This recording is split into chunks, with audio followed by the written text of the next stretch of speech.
Welcome to the Game and Party channel. I'm Mike Davis, and today I'm going to show you how to play the game Aristocracy. I'll give you my thoughts on it at the end.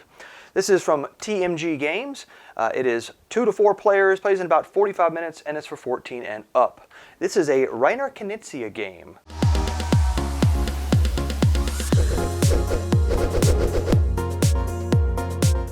To set up a game of Aristocracy, you're going to take these little tokens here, and you're going to place these face down on each one of these squares that you see on the board.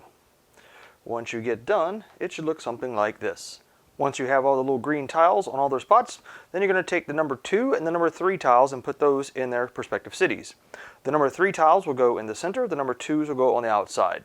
So for example, we're going to take these 2 purple 3s here, I'm going to stack those together, and we're going to place them on the inside of that city there. And then we're going to take the 2 number 2s here, and we're going to place those on the outside of the city. So the 3s are inside, 2s are on the outside, and we do that for each one of the colored cities. After you have all the 2s and 3s out, you're going to also place the number 8 scoring tiles over here, the number 9 scoring tiles over here, and now you're going to take the fish tiles and put 2 of those on each one of the harbors around the outside where you see pictures of the fish. And that's the setup of the board.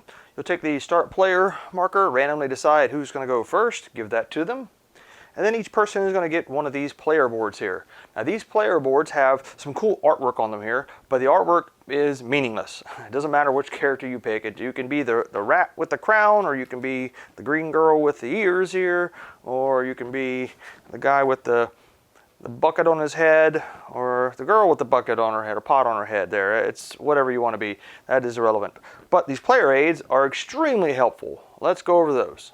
So these player aids are extremely helpful. They show you exactly what you're going to be doing on your turn. The first item here is your mandatory action you have to do, which is turn over 3 tiles on the board. Any 3 tiles, you just flip them over. The next thing you do is you're going to select one of the face-up tiles. This could be one of the ones you just flipped face-up, or it could be one from a previous round where one of your opponents flipped one face-up. Then you're going to select one of those tiles, and depending on the tile you select will be the action you perform. So let's go through each one of these step by step here. I'll bring it a little closer so you guys can see this. So the first action we have here is taking resources. So this is going to be corn, sheep, or wood. If you take a corn, or wheat, or a sheep, or a wood from the board, you're going to take all of them. So if there are 3 sheep showing, you're going to take all of them. The one you take plus any other that are showing on the board. If you take a house, there are castles, there are towns, and there are churches here.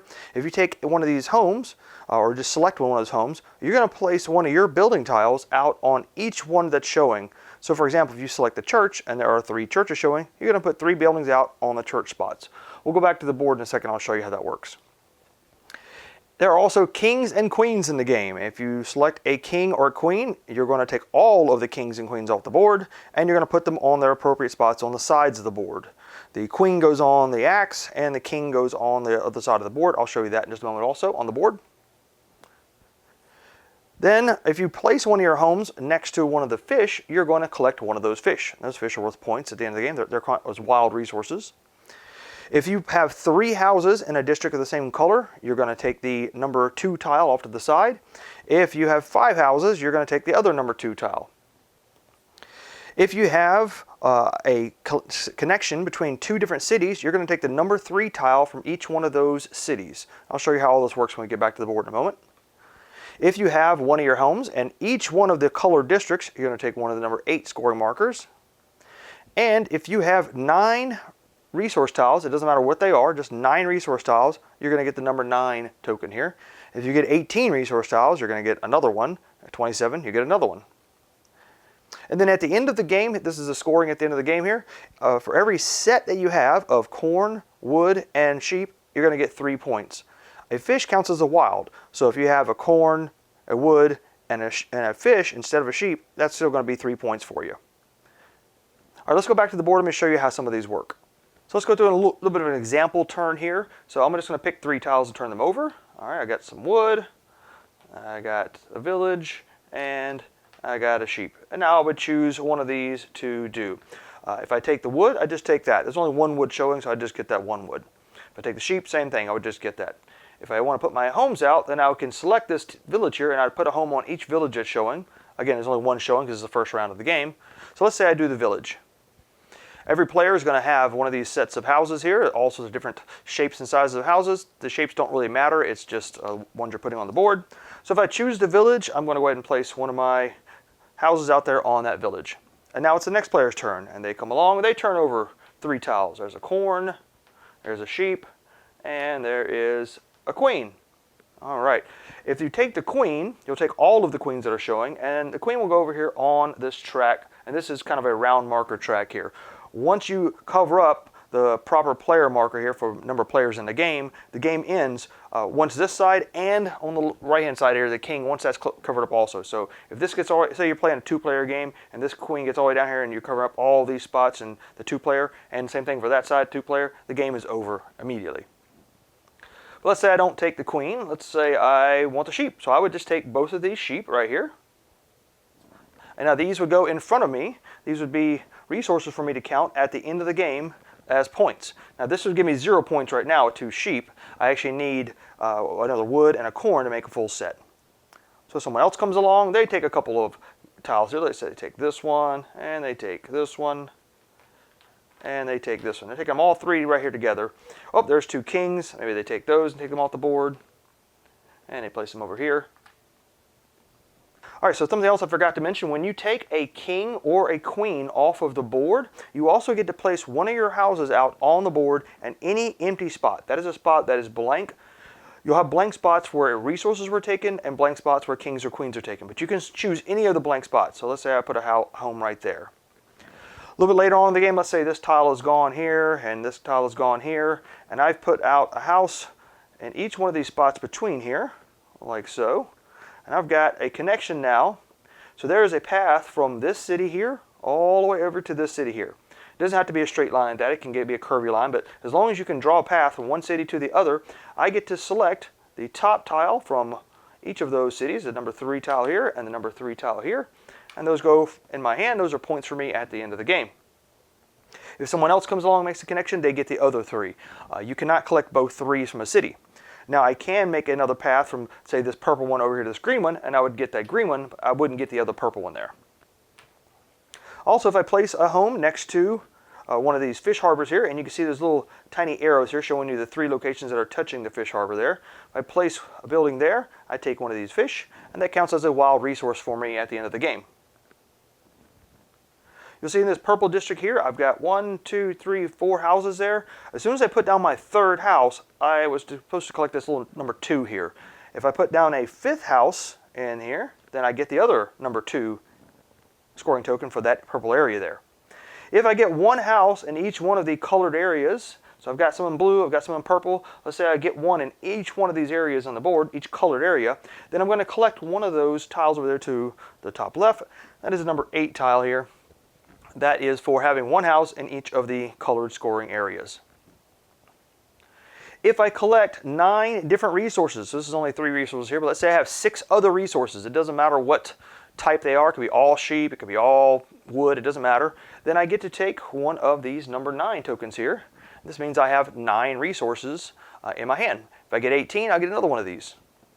So to show you an example of final scoring here, so I've collected one of the 9 tiles, I've collected one of the 8 tiles, so I'm up to 17 points here. For resources, I've got 1, 2, 3, that's 1 set, that's 3 points, plus the 17, so I'm up to 20 now.